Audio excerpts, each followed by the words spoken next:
Fondation de l'hôpital du Suroît, c'est une très belle fondation, une fondation qui amasse des fonds pour venir en aide à l'hôpital. Donc, dans les différents projets de l'hôpital et aussi des organismes connexes qui peuvent avoir besoin de fonds pour continuer leurs opérations quotidiennes. La Fondation existe depuis 1988, donc elle est bien installée dans la communauté. Elle est connue, elle est reconnue, elle a fait ses preuves. Au cours des dernières semaines, il faut se dire les choses comme elles sont. Le départ de notre directrice générale a probablement créé de l'incertitude au sein de la population. Puis c'est important pour le conseil d'administration de se ressaisir rapidement pour mettre en branle le processus, pour trouver un remplaçant. Puis en même temps, on voulait profiter de ce moment-là pour s'assurer que la personne qu'on était pour choisir était pour relancer, au moins perpétuer la mission de l'organisation. Puis, il n'y a jamais rien qui arrive pour rien. Écoutez, aujourd'hui, le choix qui a été fait, le rapprochement que ça a créé au sein du conseil d'administration, mais ça l'a rendu la Fondation encore plus forte. Le critère de sélection pour le conseil d'administration dans le choix de notre direction générale était, premièrement, avoir l'expérience en philanthropie, mais surtout une personnalité dynamique qui va permettre à la Fondation d'accroître son niveau de don dans la communauté au bénéfice de l'hôpital.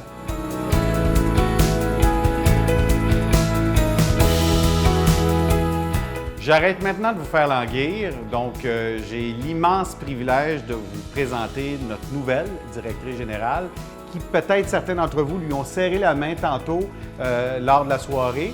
Donc, bienvenue à Michèle Cyr-Lemieux, notre nouvelle directrice générale de la Fondation de l'hôpital du Suroît. Michèle, au nom du conseil d'administration et moi-même, on te souhaite la meilleure des chances au sein de ce nouveau mandat-là. Nous sommes très, très heureux de pouvoir faire équipe avec toi. Je me décrirais comme étant une femme dynamique, avec une belle énergie, avec un sens de l'humour très contagieux.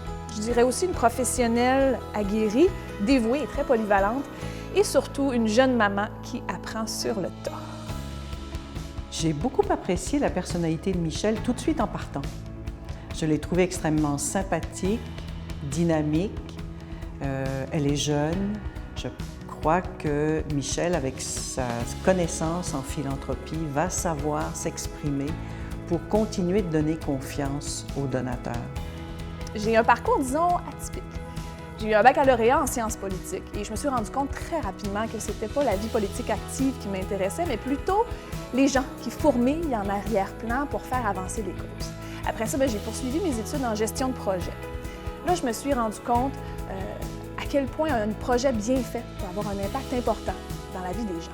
Et c'est là que j'ai eu le déclic. Dans la vie, je veux faire la différence.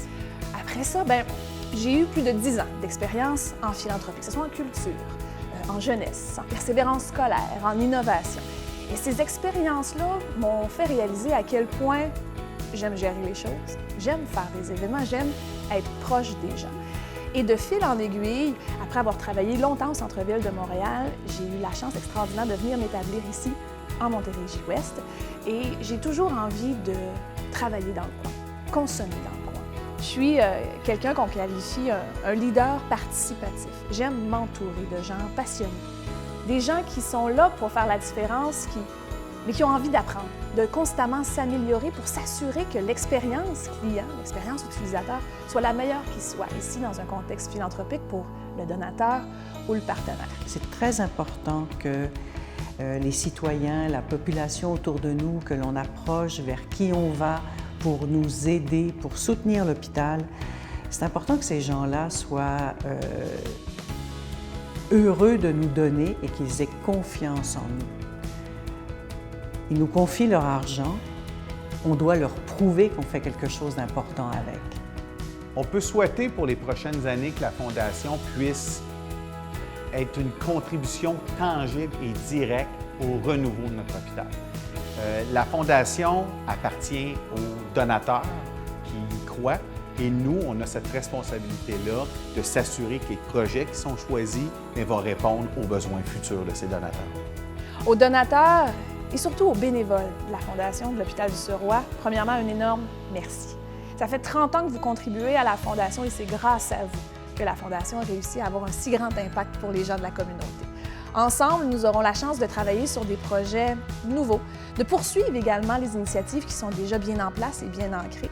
J'espère avoir la chance de tous vous rencontrer, d'avoir la chance de mieux connaître vos besoins. C'est ensemble, donateurs, bénévoles et partenaires du milieu de la santé et partenaires de la communauté, qu'on arrivera à créer pour la Fondation Un avenir meilleur. C'est une belle action que l'on fait. La philanthropie, c'est une belle action. On achète notre paradis.